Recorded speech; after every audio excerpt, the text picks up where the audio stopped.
Hi, all.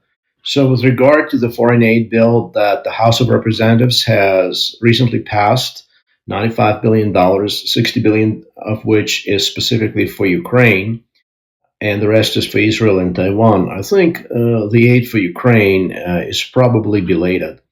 This should have been done a long time ago. 112 representatives voted against it, all of them Republican. Not a single Democrat voted against it. These 112 Republicans represent the sentiment of the so-called populist right.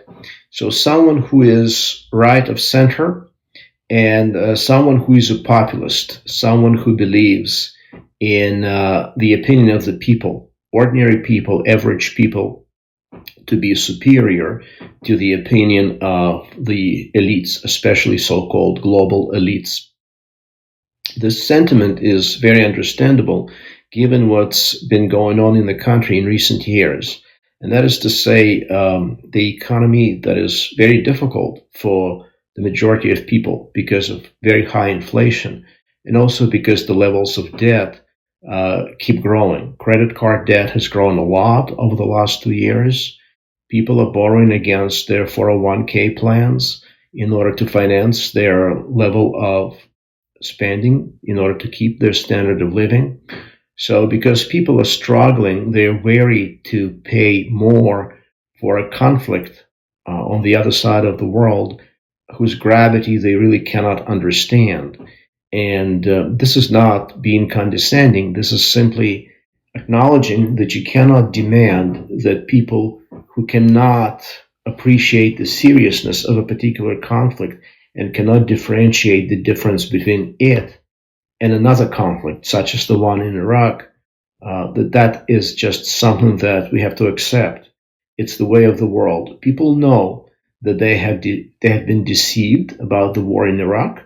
Many of those who have supported it in the beginning turned against it years later, and they simply think, why should we be paying for another war, right?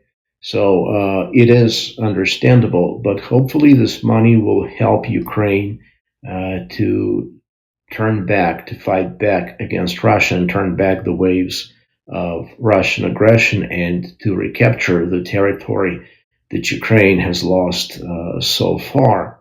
Russian casualties have been enormous. On the battlefield, they were greater than Ukrainian casualties, but of course, Russia has a much greater resources to draw on, including population resources.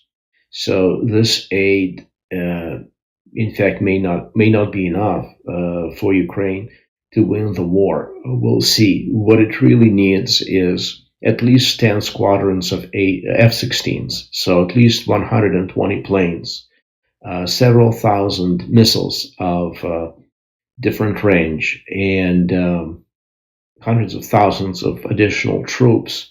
And I think in that case, the war can turn in its favor, given that the Russians are really using obsolete weapons. Although in recent months, the war has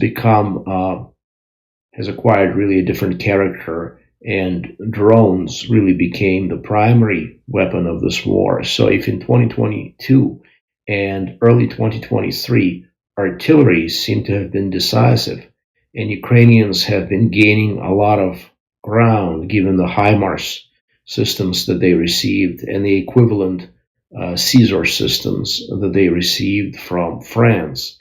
So American and French artillery have been able to push back the Russians, but now it really seems to be the war of the drones, really. In Ukraine, Ukraine is really struggling.